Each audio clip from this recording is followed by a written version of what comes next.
Que o Senhor nosso Deus vos abençoe ricamente. Nkolo nzambe na biso apambola bino mingi. Que o nome de Deus seja louvado para sempre. Kombo na nzambe ekumisama libela na libela. Viemos através das redes sociais Biso toye na nzela ya ba redes sociaux para que possamos vos transmitir a palavra divina. po to pesa bino liloba na nkolo. Como prometi ontem na igreja, Na ndenge na pesaki elaka lobi na iglesia. a abertura das igrejas nos permitiram somente 2 dias. Konforma ya ba eglise yango e permettre biso kaka mikolo mibale. Vamos cultuar sábado e domingo. Biso tokobanda kosangana mokolo ya samedi pe dimanche. Mas vendo que o nosso programa com Deus é sexta e sábado, Mais nakomona ete namoni ete programme na biso na nzambe ezali mercredi pe samedi. então Vendredi. eu continuarei pregando quarta e sexta-feira Na boye ngai na kokoba kote ya mercredi pe vendredi. e será transmitido nas redes sociais. Yango ekozala transmettre na ba redes No sociaux. YouTube, Na YouTube, no nosso canal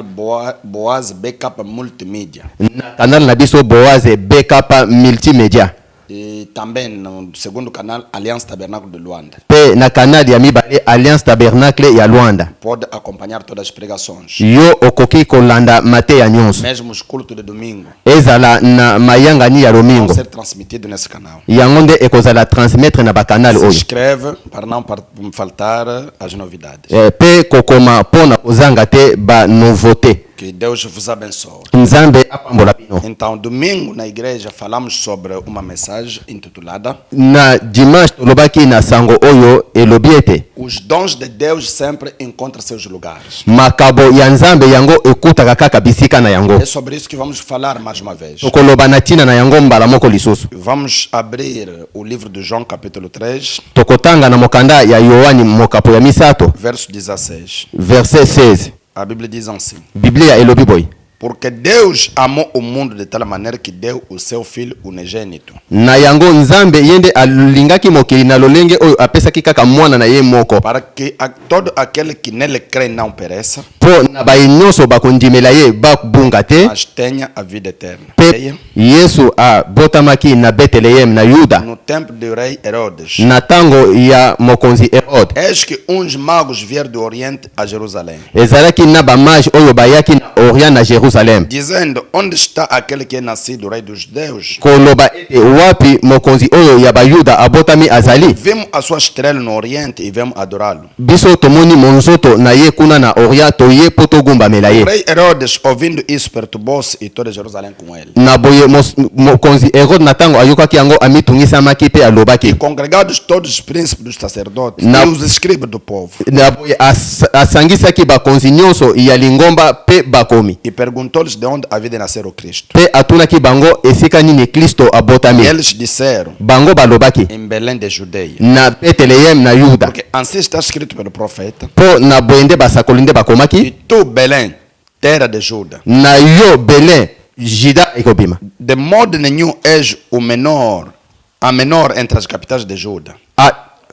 Tu és menor entre as capitais de Juda. Yo nde ozali mboka ya moke na bamboka ya Yuda. Porque de ti sairá o guia que há de apresentar o meu povo de Israel. Na boye nde guide moko nde akobima oyo nde ako apresentare bato ya Israel. Então Herodes, chamando secretamente os magos, inquiriu-se exatamente deles acerca do tempo em que a estrela lhes aparecerá. Na boye nde Herode nde abengaki bato ya mayele tina tango nde minzoto oyo nde ekobonga. E enviando-os de Belém, disse: Pe atindaki bango na Belén koloba. e de perguntar diligentemente pelo menino, Pe bokende nde kotuna na oyo nde etaleli nde bana ya mibali ya mike. o menino. Mwana moko ya mobali ya moke. E quando o achares, participai-me, para que eu também vou e adoro. Na tango bino bokomona ye pe bokoya koyebisa nga mpo nga pe nakende kogumbemela ye. Tendo eles ouvido isto, Na boye bango bayokaki yango. tendo eles ouvido o rei, partiram. Bango nde bayokaki mokonzi pe E bakendeki. eis que a estrela que tinha visto no Oriente ia diante deles. Pe na monzoto oyo nde ebimaki na Orient pe etelemaki liboso na bango. Até que chegando e se deteve sobre o lugar onde estava o menino. Pe bakendeki pe bakweyaki na esika oyo nde mwana mobali oyo azalaki. E vendo eles a estrela, regozijaram-se muito com alegria. Pe bamonaki nde monzoto pe batondisamaki na esengo. Que Deus abençoe ricamente. Nzambe apambola mingi. Creio que é uma mensagem muitíssimo importante. Ngai na ndimi ete ezali sango moko ya motu ya malamu. Mostramos anteontem domingo Tolakisaki na lomingo mostramos que os dons de Deus sempre encontram seus lugares. tolakisaki ete badon ya nzambe yango ekutaka kaka esika na yango. Em muitos lugares são rejeitados, bisika ebele nde bazobwakisa yango. mas há lugares onde esses dons encontram seus importantes. eza na bisika ete makabo oyo nde ezokutana nde na importance Há na outro yango. lugar onde as pessoas rejeitam os dons. eza na esika mosusu bato bazali kobwaka badon. É verdade. eza ya solo. Vimos o caso do rei Herodes, que acabamos de ler. biso tomonaki na oyo ezotalela nde mokonzi herode. Herodes, ouvindo que nasceu um rei, herode ayokaki ete mokonzi moko em abotami vez de se alegrar, na mpo ye nde asepela. levantou-se para poder ir combater essas pessoas. Esse rei, aliás. ye nde atelemaki mpo akende kobundisa mokonzi oyo. Porque ele sabia que ele que era o rei. mpo ye ayebaki ete ezalaki ye nde azalaki Quem mokonzi. mais seria outro rei, nani mosusu akozala mokonzi a não ser ele? soki ezali ye E te. ele foi combatendo para matar o Jesus. ye nde akendeki kobunda mpo aboma De yesu. uma outra forma, Jesus não era bem-vindo para Herodes. na lolenge mosusu akoloba yesu azalaki koya malamu te mpo na herode. Jesus era rejeitado pelo rei, pelo rei Herodes. yesu nde abwakisamaki na mokonzi herode. Amém. amen. Os dons de Deus sempre são rejeitados. bamakabo ya nzambe kaka ebwakisamaka. Mas mesmo assim, ezala boye que a gente rejeita, ke bato há bazobwakisa. um lugar onde esses dons encontram seus lugares. eza na bisika ete makapo oyo nde ekutaka nde bisika na Há yango. lugar onde esses dons são recebidos. eza nde na bisika nde makabo oyo ezozwama. E nós na biso temos a graça de receber os dons de Deus. biso tozali na ngolu nde ya koyamba makabo na nzambe. Presta atenção. makanisi na bino to bokebi na bino ezali awa. tolakisaki Que o dom de Deus, ke makabo na nzambe quando veio no mundo, na ntango ezoya na mokili não foi bem-vindo para Herodes, yango nde ezalaki koya malamu te mpo na herode. foi bem-vindo para os magos. yango nde ezalaki nde koya malamu mpo na bato ya Os mayele. magos bato ya mayele trouxeram presentes: bango nde bamemaki makabo ouro, or incenso asan e mira. mpe mira. Por quê? mpo na nini? Vimos que isso era uma forma de reconhecer quem era Jesus. oyo nde ezalaki lolenge ya koyeba ete yesu aza nani.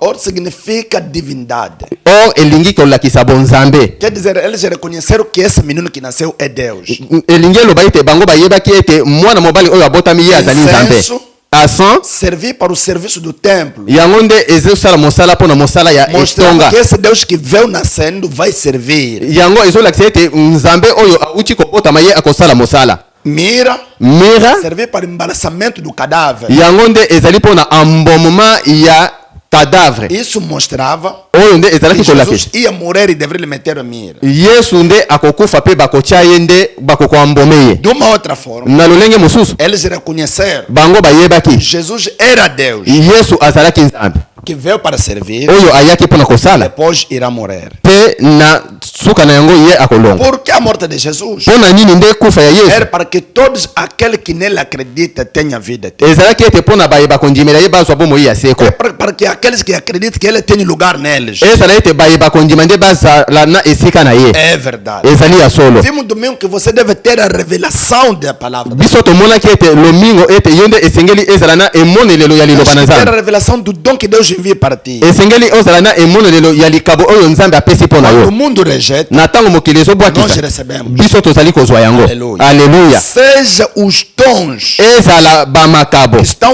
operando nas igrejas, oyo ezali kosala mosala kati na bitonga rejeitado pelo mundo, yango nde bato bazali kobwakisa yango. yango nde bato bazali mas kobwakisa yango nós o recebemos. me biso tozali kozwa yango Reconhecemos a importância. mpo biso toyebi ntina. Aleluia. aleluya. Vimos que há muitas seitas ou igrejas que rejeitam os dons. tozomona ete ezali na bitonga ya mike mike to bitonga oyo ezali kobwakisa makabo. Não acreditam nos dons. bango bazali kondimela É makabo dizer te. que não são bem-vindos para eles. bazoloba ete makabo yango eye koya malamu te Outros mpo na são bango. coisas pequenas. bango bazoloba ete ezali makambo ya Sim, mike. Branham diz, são coisas pequenas que dá valor nas coisas grandes. yango nde brana bazoloba ete ezali nde makambo ya mike nde ezopesa nde nkembo na biloko ya minene. É verdade. ezali ya Que solo. Deus abençoe ele também. nzambe apambola mingi. Razão pela qual yango wana elongo ezali ete devemos reconhecer o lugar do dom de Deus para nós. esengeli nde toyeba esika ya makabo ya nzambe mpo na A biso. promessa que Deus deu nesse último tempo. ezali nde na makabo oyo nzambe apesi na ngonga oyo ya São so rejeitados pela humanidade. oyo nde bato bazali kobwakisa. Mas para nós, me mpo na biso essas promessas achou lugar. bapromese oyo nde ezwi esika. Malaquias 4, malachi 4 a vinda do mensageiro. koya ya mosakoli De Elias, de Elias, o profeta. eli prophète Segundo Malaquias capítulo 4. selon malachi 4 Ele é rejeitado pelo mundo. ye nde babwakisaki ye na mokili. nós, Mais mpo na biso nós recebemos. biso tozwi ye Jean toyaki ye. 14:12. Jean 14:12 A palavra do Senhor. yango ezali liloba ya nkolo Ele disse. oyo elobi Ele disse. ye alobi Aquele que crê em mim baye nde bazondimelanga fará as obras que faço. bango bakosala misala oyo nga Mungu nasala rejeta. bato Mas bazobwaki nós recebemos. me biso tozali koyamba yango. Joel 2:28. Joel 2:28 Nos últimos dias na mikolo ya suka derramarei do meu espírito sobre toda a carne. ngai nakotya nde milimo na nga na banzoto Isso é nyonso rejeitado pelo mundo. oyo nde bato bazali kobwakisa Mas yango nós recebemos. me biso tozali koyamba yango É verdade. ezali ya solo. Oh, irmãos e irmãs. o bandeko ya basi mpe babai Vou ler ainda uma coisa. ngai nazotanga na miloko moko Os dons de Deus sempre encontram seus lugares. makabo ya nzambe kaka ezokuta esika na yango. Parágrafo 66 até 68. Paragraphe 66 mpe 68 Assim como o Pai me enviou, na boye lokola tata atindi nga eu vos envio a vós. ngai nazotinda bino Se vocês fizerem as obras soki bino bosali misala da criação do Pai que me enviou, misala ya création oyo ya tata atindi nga o Cristo, Christ o Criador que nos enviou, mokeli oyo atindi biso faz as obras do Cristo, o Criador. yo nde sala mosala ya Kristo mokeli. Vê omoni como o Pai me enviou, lokola tata atindi nga eu vos envio a vós. ngai nazotinda bino. Se eu não faço as obras do meu Pai, soki ngai nasali misala ya tata na nga não te creia em mim. bondimela nga te. Então, o Cristo de hoje tem que fazer a vida que Cristo fez. na boye Kristo ya lelo esengeli asala vi oyo Kristo asalaki. Aleluia. Aleluya. Ou teremos o direito de dizer isto não é assim. to tokozala na droit ya koloba ete oyo ezali bongo te. Se na realidade Cristo é o mesmo, na bosolo Kristo azali moko está em nós, aza kati na como biso. que não vai cumprir João 14:12? ndenge nini nde Jean 14:12 ekokomisama Muita te. gente diz, não, somente William Branham. mpo bato ebele balobi ete ezali kaka ndeko É Branham. falta de entender o que significa João 14:12. ezali nde kozanga bososoli oyo elobi Jean Quais são 14:12. as obras maiores que Jesus falava? misala nini oyo eleki ndelo oyo Yesu alobaki. Aleluia. Aleluya. E o profeta disse, Profeta alobi se o Cristo está em nós, soki Kristo azali kati na ele biso vai fazer as obras que ele fez naquela tempo. ye akosala misala oyo ye asalaki mokolo É wana o mesmo. mpo ye azali ye moko. Observa. botala Agora,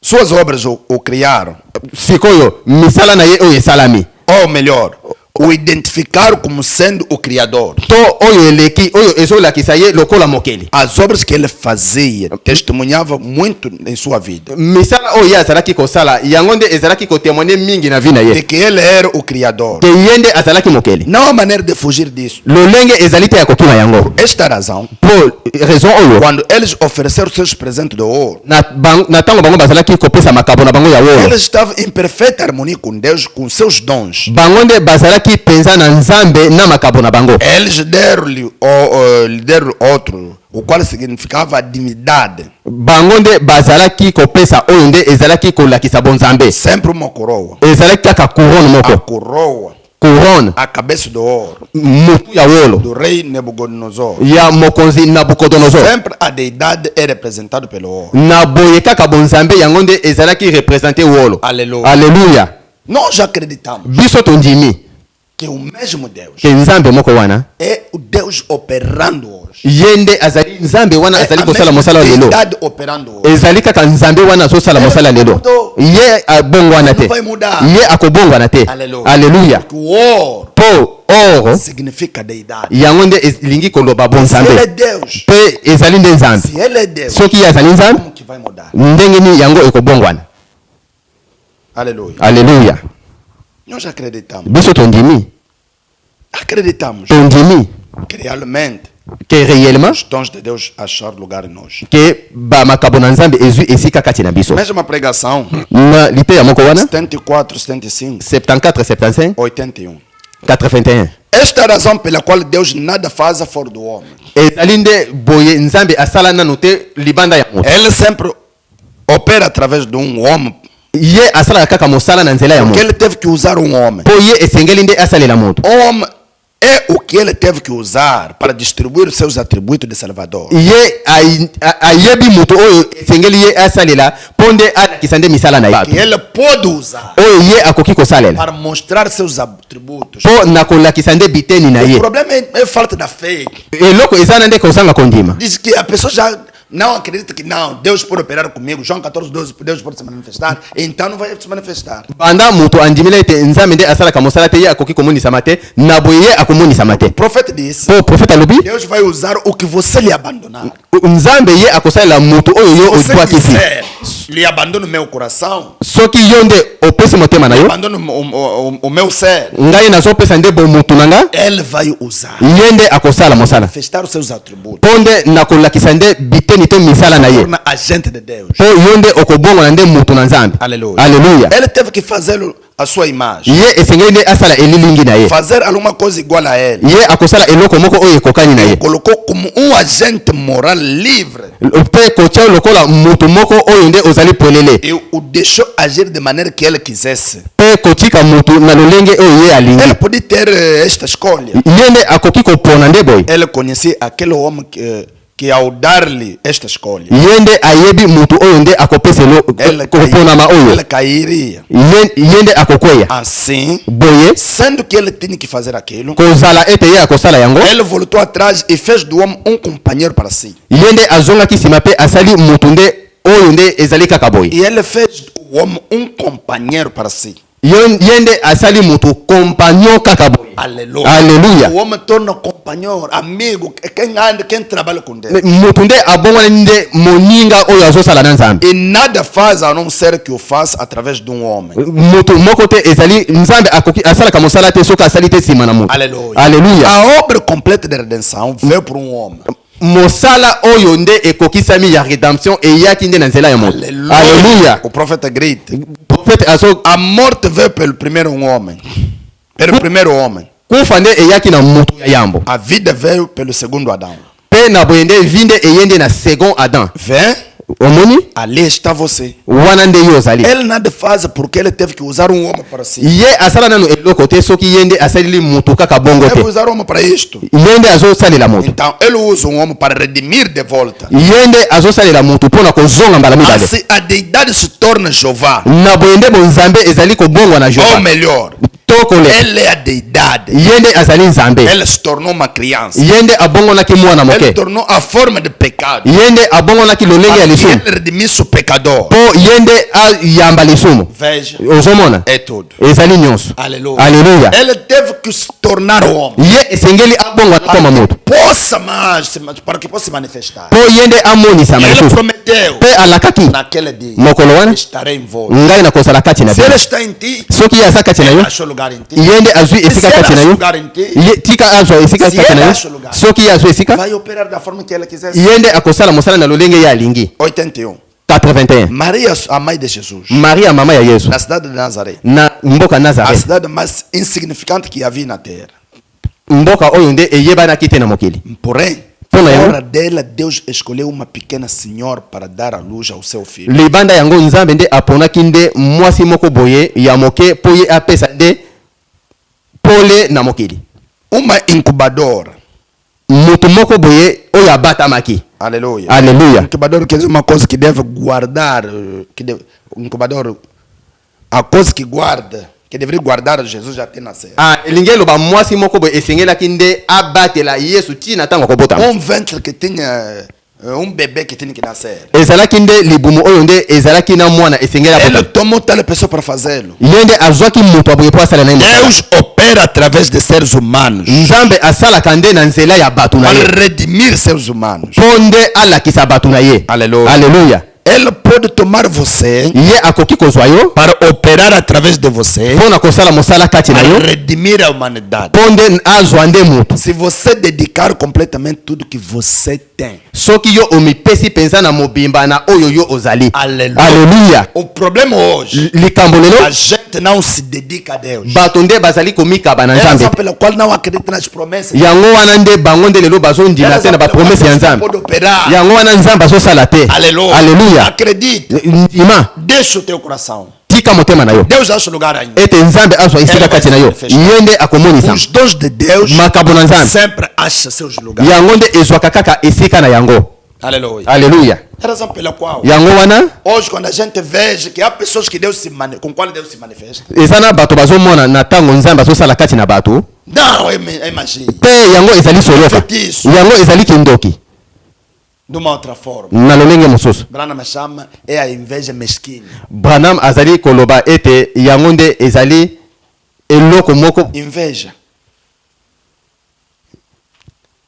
Inveja em francês é jalousie. Ezali jalousie moko boy. Estamos aqui. Tozali awa. É inveja mesquine. Yango ezali jalousie. Aleluia. Alléluia. Estamos aqui. Tozawa. Presta atenção. Bokebi na bino ezalawa. Presta atenção. Bokebi na bino É ezalawa. uma inveja. Ezali nde jalousie. Porque da mesma forma, Mpona lolenge moko. Caim, Caïn. quando viu que Deus trabalhou com seu irmão, Na ntango amonaki ete nzambe asalaki mosala na ndeko na ye. ter alegria, Ye esengelaki azala na esengo. ele atacou seu irmão. Ye nde atakaki ndeko na ye. Presta atenção. Bokebi na bino ezala. Pregação, 3 tipos de crentes. Tradição chequina. Prédication 3 types ya bakroyants. Tradition shekina. Na tradição brasileira está escrito 3 classes de crentes. Na tradition brésilienne elingi eloba 3 classes ya bakroyants. Parágrafo 116, 17. Paragraphe 116 et 117. Observa Caim. Tala Caïn. Deus falou com ele e disse: Nzambe alobaki na ekoloba. por que você não adora como seu irmão? Mpona nini yo ozobondela te ndenge ndeko na yo abondeli? Caim. Caïn. Por que você não adora como seu irmão? Mpona nini ozobondela te ndenge ndeko na yo azobondela? Então você sairá bem. Na boye yo okobima malamu. Você se sairá bem se fizesse isso. Yo nde okobima malamu soki osali boye. Mas não. Me te. Ele sabia demais. Ye nde ayebaki koleka. Veja. Tala. Ele rejeitou a palavra vindicada original. Ye nde abwakisaki nde liloba oyo nde ya ebandeli. Se não são os filhos de hoje. Soki bango bazali te bana ya lelo. Aleluia. Aleluia. O profeta pergunta: Prophète azotuna. será que os filhos de Deus não são filhos de Caim?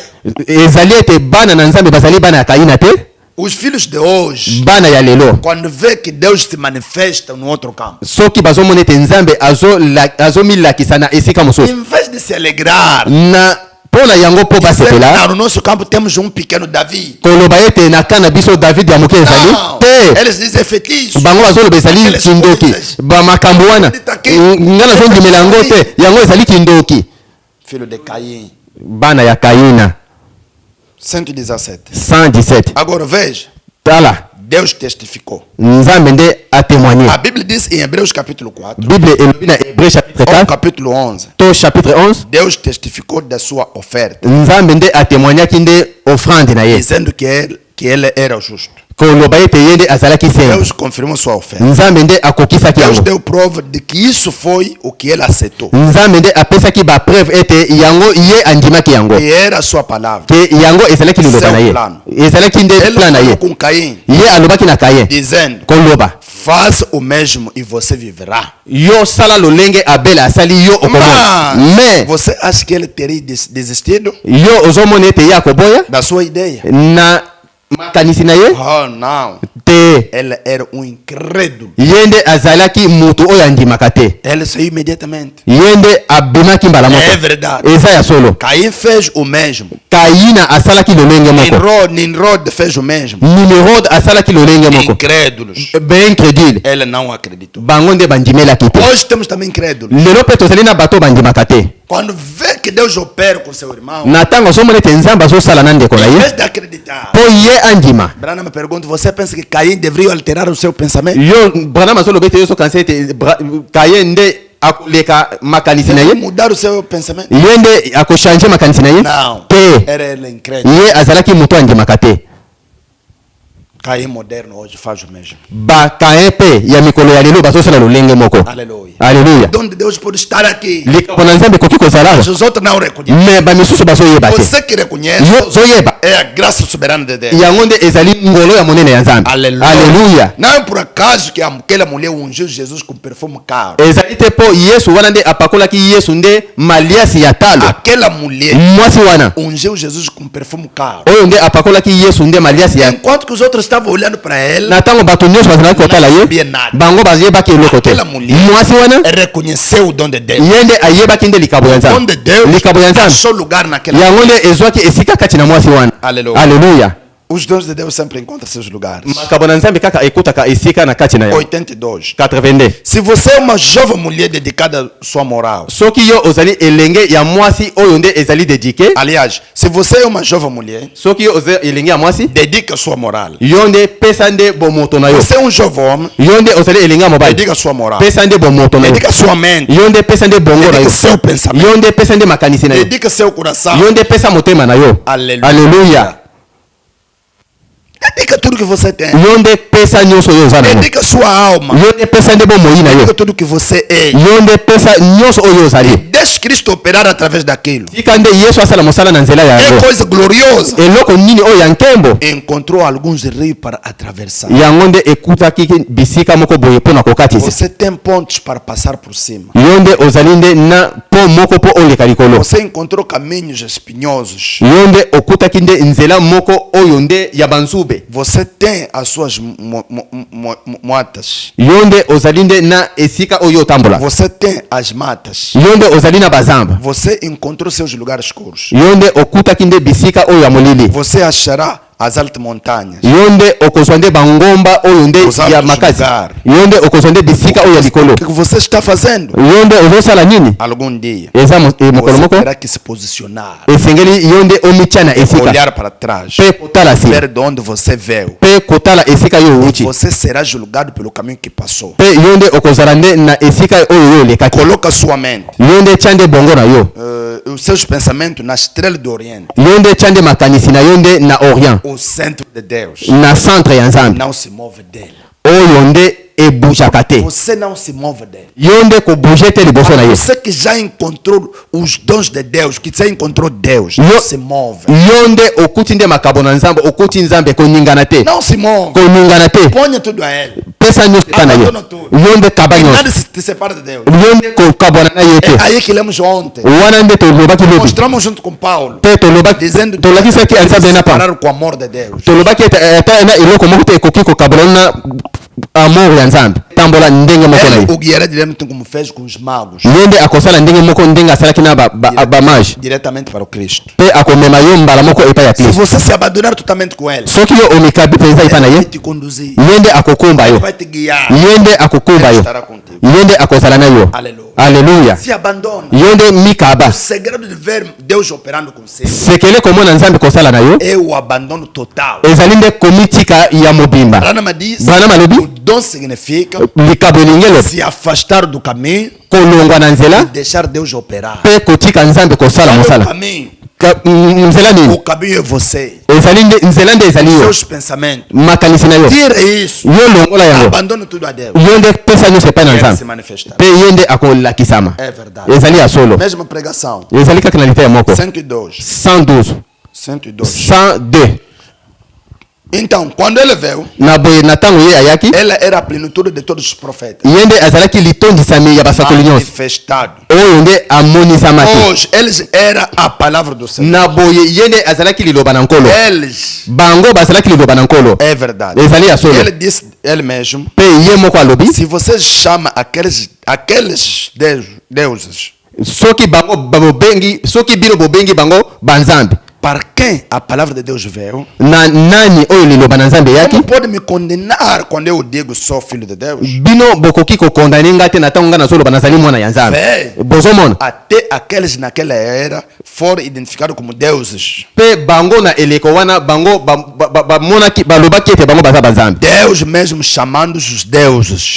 Nzambe nde abengaki bango banzambe. O que for eles, Bango bazalaki banani? eles foram a manifestação da sua palavra. Bango bazalaki manifestation ya liloba na E ye aqui estava ele, mpe wana ye a azalaki plenitude da palavra. litondisami ya liloba, A divindade incorporada. ezalaki bonzambe na nzoto ya moto, A divindade manifestada em carne. ezalaki nde bonzambe oyo nde elakisamaki kati na nzoto. Aleluia. Alleluya. O que ele era ele? Ye bango bazalaki banani? Eles eram a plenitude manifestada. Bango bazalaki litondisami oyo nde A elakisamaki. plenitude da palavra. Bango bazalaki nde litondisami ya liloba. Aleluia. Alleluya. Que Deus abençoe também. Nzambe apambola mingi. A plenitude manifestada. Litondisami oyo Estava elakisamaki naqueles que receberam ou que trouxeram a palavra. ezalaki na bayende bayambaki to bamemaki liloba. Como que vai me condenar hoje? Diz Jesus. Ndenge nini biso tokoki kokondane lelo oyo Yesu alobi? Como que vai me condenar? ndenge nini Se eu bokokondanenga disser que sou Deus. soki nga nalobi ete naza nzambe. Aleluia. Aleluya. Estamos aqui. Tozawa. O dom de Deus deve achar lugar em ti. Nzambe do ya nzambe nde ezwa esika kati na yo. Prometer a revelação. esengeli ozala na emoniseli. Sem revelação, soki emoniseli eza te nada vai acontecer. ata eloko moko ekosalama Lembra a te. pregação 99. Na prédication yango wana moko na 9 Aquilo foi Cristo. Aquilo foi como Cristo foi identificado. wana ezalaki lokola kriste nde amimonisama-ki Pelo ouro, na or mira mira e incenso. mpe asan Por aqueles homens prefigurando e mostrando que tipo de vida que ele seria. mpe bato wana nde balakisaki lolenge ya bomoi nini ye akozala. Vem. bozomona Divindade manifestada para serviço. ezalaki nde bonzambe oyo nde elakisamaki na Para mosala morrer. mpo na kokufa. Pois ele devia redimir a nação. mpo na yango nde ye nde azongisa susu mabota Ele ia salvar seu povo dos seus pecados. mpo ye nde asauve bapeple ye na masumu na bango. Não salvar o mundo, ezali te kosauve mokili mas salvar seu povo de seus pecados. me nde kobikisa nde libota to bato na Bíblia masumu diz na bango. aqui. biblia elobi Pois em seu nome os gentios confiarão. mpe na boye nde nkombo na ye nde bagentil nde bakondima yango. bozomona Os gentios confiarão em seu nome. mpe bagentil nde bakokonfie na nkombo na ye. Amém. amen. Em outras palavras, mpe na maloba mosusu a noiva, mwasi ya libala o chamado dos gentios, oyo nde abengami nde gentil eles estarão confiando no nome de Jesus Cristo. bango nde bakozala konfie na nkombo na Em yesu kristo seu nome confiarão os gentios. mpe nkombo na ye nde ekokonfie bagentil. aleluya. E nós confiamos no nome dele. mpe biso tozokonfie na nkombo na Nós ye confiamos em nome de Jesus. biso tozokonfie nkombo ya yesu. Agora Deus os guiou. na boye nzambe nde alakisaki bango akumbaki bango. É verdade. eza ya solo. Os presentes que eles estavam dando estava encaixando ao momento. badon oyo bango bazalaki kopesa yango nde ezalaki ya kobombama na ntango wana. Aleluia. aleluya. Que Deus abençoe também. nzambe apambola mingi. Deus abençoe o povo de Deus. nzambe apambola libota na nzambe. Os dons que ele estava dando bango nde makabo oyo bazalaki kopesa estavam mostrando quem era ele. yango ezalaki kolakisa ye azali Que nani. Deus abençoe. nzambe apambola O que você dá a Cristo oyo ye ozopesa na kristo mostra o que ele vai ser em ti. yango ezolakisa ye ete ye akozala kati na yo. Jesus Cristo é o mesmo ontem, hoje, eternamente. yesu kristo azali moko wana lobi lelo libela na libela. 1953. 1953 Parágrafo 23, Shekinah. paragraphe 3 shekina 23. 23 shekina. Observa agora. botala sikoyo Então, a primeira coisa você sabe, na boye eloko ya yambo bino bozoyeba quando ele viu isso, na ntango ye amonaki ele yango viu chegando, ye nde akomaki surpreendeu o homem. ye nde asurprendaki moto. Agora, se você observar, soki yo otali que coisa estranha foi. eloko nini oyo ya bokeseni ezalaki Todos esses hebreus naquela época, mpo ezalaki bahebreu nyonso na eleko wana. quando eles viram todos esses, quando eles viram todas estas, na ntango bango bamonaki biloko oyo nyonso lembra, botala estes homens leais, bato oyo nde baleage o homem da lei, bato oyo ya mibeko estes homens famosos, bato oyo nde ya lokumu estes homens santos, bato oyo nde basantu os estudiosos da Bíblia, bato oyo nde batangaki malamu você biblia não poderia apontar dedo para a vida deles yo nde okoki kolakisa mosapi te na bomoi na e bango dizer que eles não eram santos. mpe koloba ete bango baza basantu te. Eles guardavam os mandamentos de Deus. bango Realmente. bazalaki kobomba mibeko na nzambe. Aleluia. aleluya. Vejo. tala Eles eram santos. bango nde bazalaki basantu Eles não faziam nada de dia e noite. bango bazalaki kosala ata eloko te ezala mokolo ezala na butu Exceto comer, dormir e ler as escrituras. ezalaki kaka kolia kotanga mpe kolala mpe kotanga makomi. Eles tinham que nascer de uma certa linhagem antes de se tornar sacerdotes. bango nde babotamaki nde na molongo oyo yambo bango babongwana nde banganga Ou nzambe mestre dos levitas. mpe bango babongwana balakisa ya balevi. Seus tataravós eram médicos e assim por diante. bango bazalaki kaka bamedecin bongo na bongo. Os avós, bango bakoko na bango wana ya kala bazalaki kaka badokotolo mpe bongo na bongo. eles tocaram pergaminhos, leis, estudar dia e noite. bango nde bazalaki kosimba kaka na banzela kotanga ezala na mokolo ezala na butu. Pegar aqueles livros antigos. bango nde bazalaki kozwa babuku wana ya kala Leia. mpe kotanga yango mpe bazalaki kotanga yango mpe Falharam em reconhecer que quem era o Filho de Deus. me bango bayebaki te ete mwana na nzambe azalaki nani. É o que aconteceu então também hoje. yango nde ezosalama mpe lelo. Aliás, é o que aconteceu então também acontece hoje. oyo nde esalamaki mikolo wana yango wana mpe ezosalama O lelo que aconteceu naquele dia. na ntango oyo eza kosalama mikolo E a wana Bíblia.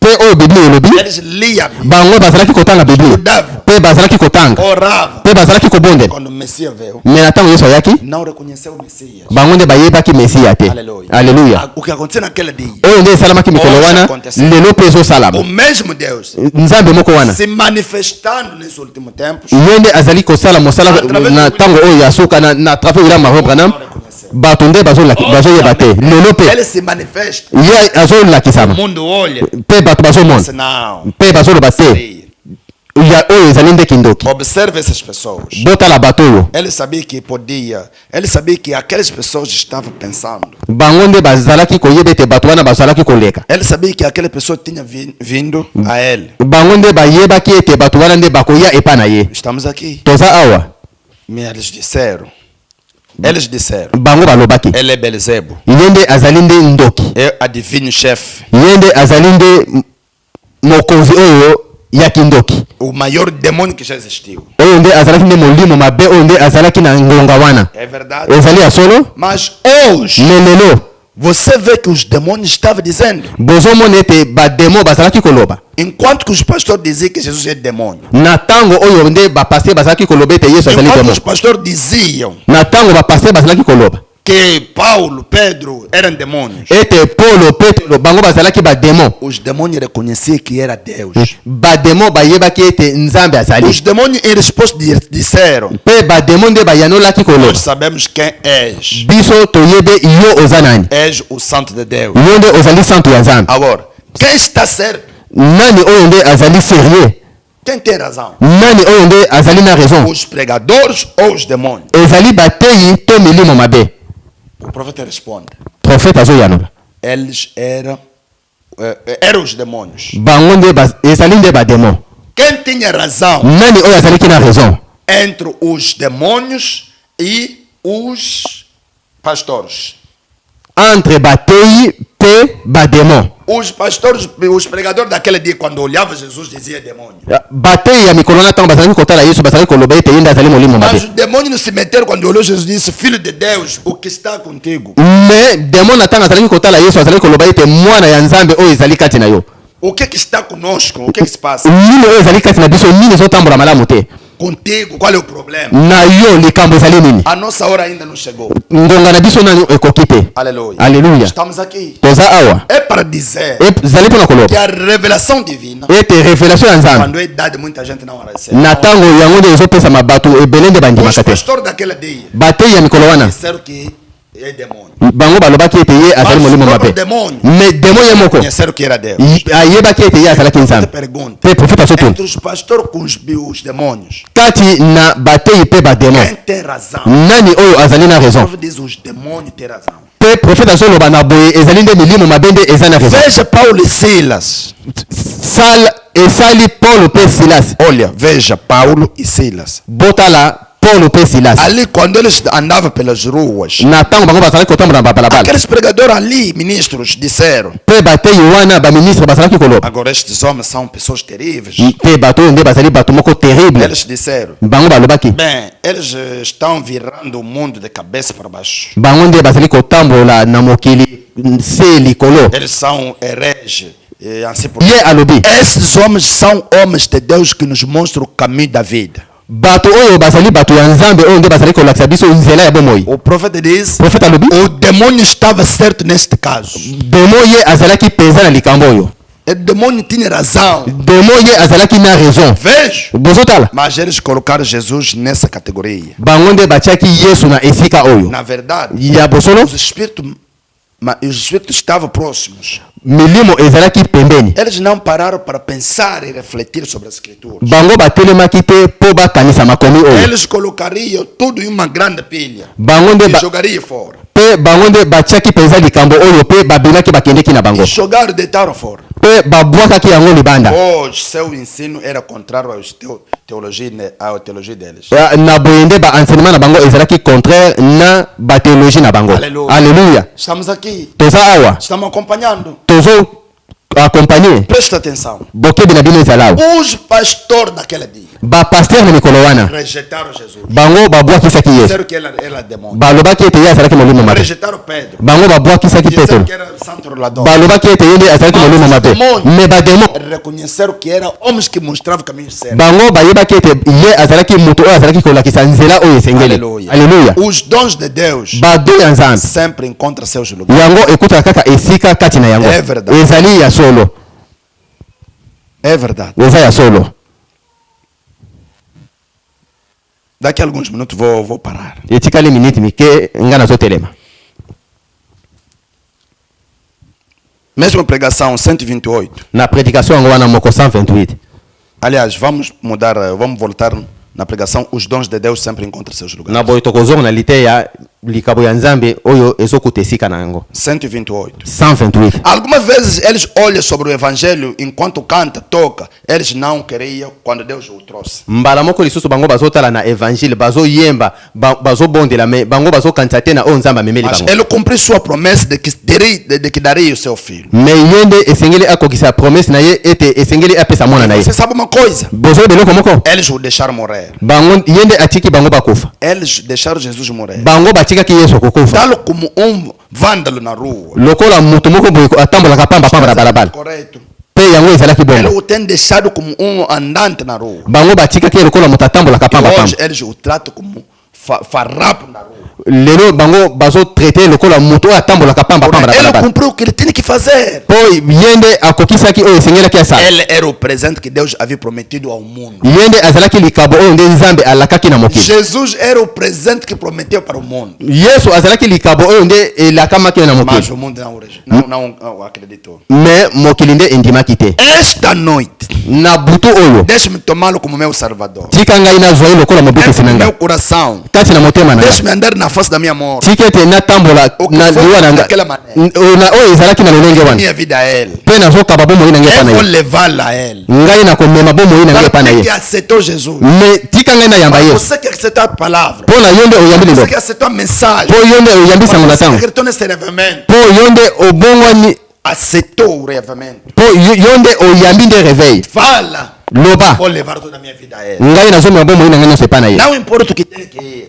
ngai nazotala te oyo esengeli Se eu esala tiver que ir através da morte. soki esengeli ngai nakende na Se eu kufa tiver que ser atirado. soki ngai bakobwakisa Não importa o que acontecer. ngai nazotala te oyo Eu ezosalama tenho que ser zombado. ngai esengeli nde babwakisa ngai Louco. mpe babenga ngai Toda liboma coisa. mpe makambo nyonso Excomungando pelo resto das igrejas cristãs. mpe kobengana ngai na bisika nyonso ya baeglize oyo ngai As nazali igrejas cristãs me rejetar. ezala baeglize nyonso oyo ezobengana ngai Será que eu que tenho feitiço? baloba ete ngai nasalaki ndoki Eu sei que nunca toquei feitiço. ngai nazoyeba ete ngai nasimbaki ndoki Seguirei te sempre o caminho de Deus. ngai nakolanda kaka nzela na O dom nzambe de Deus achou lugar no meu coração. mpo likabo na nzambe ezwa esika na motema na ngai Achou. ngai ezwi É verdade. eza ya solo É um presente de Deus ezali likabo na nzambe que guarda o meu coração. oyo nazobomba na motema na ngai Este reavamento réveil oyo é um presente de Deus. yango ezali likabo na nzambe Esta mensagem message é oyo um presente de Deus. yango ezali likabo na nzambe Guardarei isto no meu coração. ngai nakobomba yango na motema na ngai Ele me deu. ye apesi nga E eu quero tomá-lo para Ele. ngai nazozwa yango mpo na ye 131. O 131 profeta disse: profete alobi Quero esta noite. nalingi butu oyo Se aceitamos o presente de Deus, que soki Deus prometeu, soki